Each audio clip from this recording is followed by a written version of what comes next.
Hey guys, Brando here, welcoming you to 2015. I'm going to do a quick video here of my favorite games that I played last year in 2014. And some of these games actually weren't released in 2014. They were released in like 2013, but I didn't get to them until 2014. So we're going to go ahead and just see what we got here and just kind of go through them and kind of share my thoughts about them. So let's get down to it.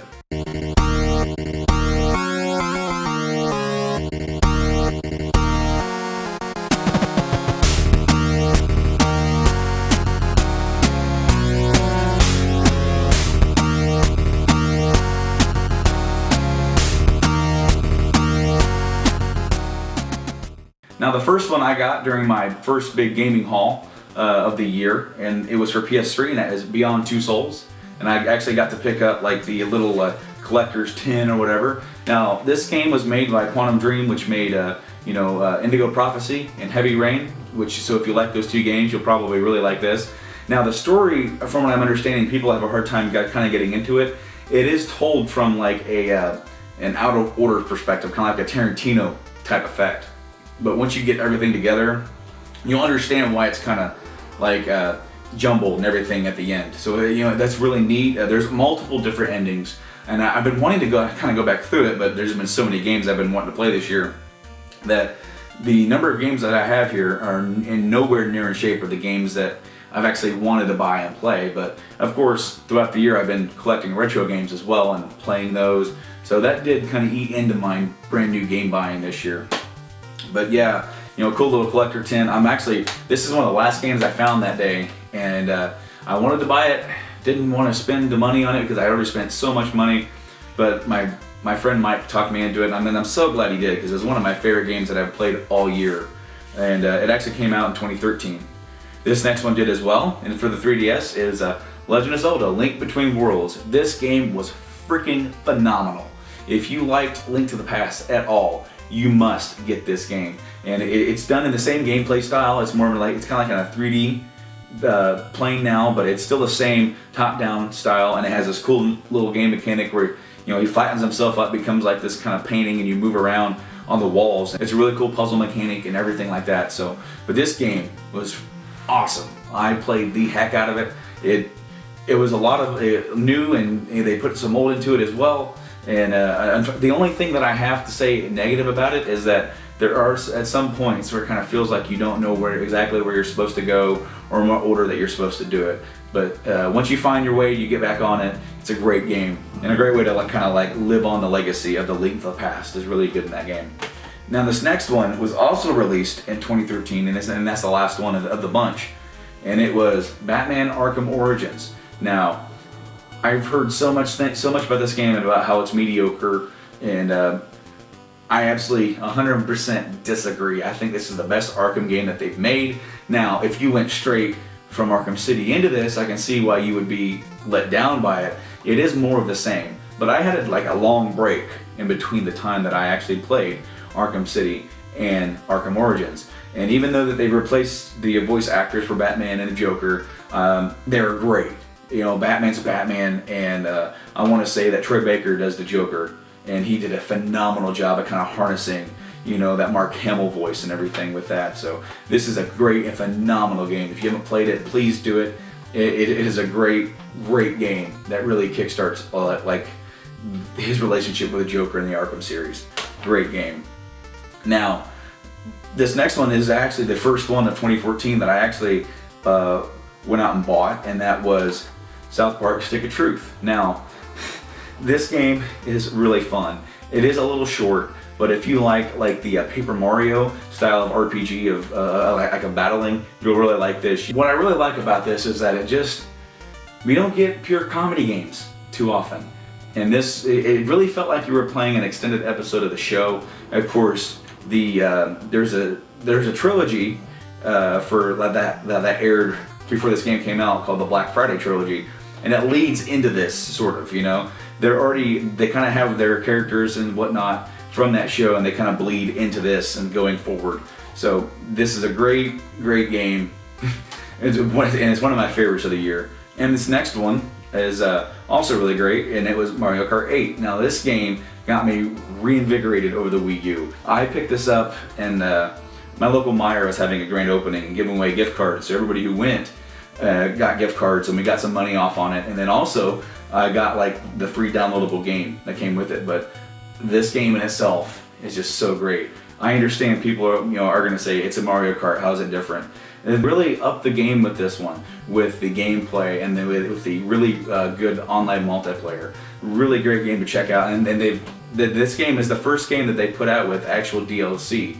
And I haven't picked that up yet, and I need to. That came out in November. It added Link. It added some other costumes or costume characters like Tanuki Mario, and it added like 8 new tracks, and they're adding more in the spring with another DLC pack. So the next one that I really liked for this year, and it was actually 2 downloadable games, but they came out with it on a physical copy, and that's NES Remix Volume 1 and 2, which I actually didn't include this in my pickup video, which is going to air after this video. So just remember, I got this game too, and unfortunately that's a habit that I've been doing a little bit, where I've been buying games and I'll actually leave them out. So maybe I should do like another video of the Left Behind, games left behind or something like that, because I did that with a few other titles. But this is an awesome way to check out some of the old classics. Now, for those of the people that see this and don't know, this isn't just a collection of old NES games. You actually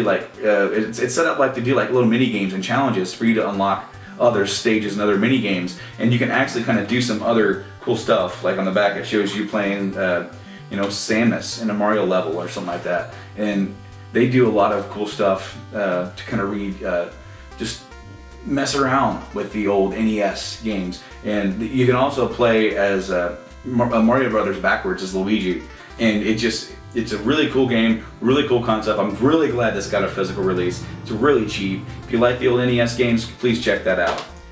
Now, this next game is actually a remastered game, but I picked it up and I loved it so much. Again, for my second time around, I went ahead and put it in this video, and that's The Last of Us Remastered. Now, there's a feeling among some people that this is just a generic zombie game. I am 100% against that. I feel like this is just so much more than that.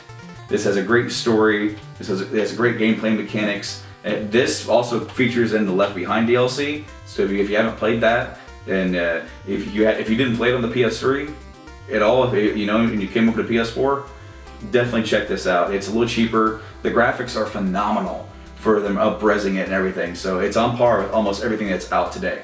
Now, my favorite game of the year, I don't think it's any question for anybody who's been watching the videos I've been mentioning, that's all I've been playing, at Dragon Age Inquisition. I'm a huge Dragon Age fan, I'm a huge BioWare fan in general, but this game is I'm just so wrapped up into it. I'm trying to do everything possible before I beat this game. Some of my friends have already beaten it, and they said it was great, and some of them are doing a second playthrough, but I'm relishing my first playthrough of this. It's almost like I don't want to let it go. And that's how much I'm enjoying it. There's just so much characterization. There's so much good side story. Now, some would say the main story is a little boring, but it's got so much more around that. And I'm not sure, I don't really find it boring per se, but it definitely has a little bit more substance to like a lot of the side stories and a lot of the characterization with your like teammates and everything like that. So definitely check this out. This is my game of the year, no question. But there are a couple games that I didn't get to play that could possibly be game of the year contention. And unfortunately, I only own 2 of them. Some other ones that came out for the year are like Super Smash Brothers and maybe a Far Cry or something like that. I didn't get to play those. I heard those games are really good, but I haven't even bought those games yet. But these 2 that I'm going to show you are some of the next 2 big games I'll be getting into after Dragon Age. And the first one is Walking Dead Season 2. Which I loved the first one. I mean, that was my game of the year when that game came out. Walking Dead Season 1 was freaking awesome. And I picked this up back in November, shortly after they came on the PS4, and I still haven't got to it because, well, Dragon Age. But this next one is another really good one, and I bought it for the Xbox One, and it's Shadow of Mordor. And I've heard this game is nothing but phenomenal as well, and it introduces some new ideas. It takes like the Assassin's Creed style of gameplay, and it just makes it something new, makes it something worth checking out. So I'm definitely excited about checking out Shadow of Mordor and Walking Dead Season 2. Going forward, there are just a lot more games that I want to check out from the year. Unfortunately, there's also a lot of disappointment. There was a lot of games that I was looking at that were coming out and had a lot of hype behind them, and I was maybe waiting on picking them up, and then after they came out, they either lost steam or they were overhyped, or they just didn't live up to standards. So a lot of those games I didn't end up buying, and maybe I'll buy them when they get cheaper. But these are my favorite games and my most looked forward games from this past year. I cannot wait for what 2015 has to offer. There's so many games coming out, and I really hope that these games aren't as much of a letdown as some of these other games have been this past year. And I'm looking forward to Batman, Arkham Knight. I'm looking forward to Uncharted. I'm looking forward to so many that I can't even think of right now. The new Zelda for Wii U, maybe I think a new Star Fox is supposed to be coming out.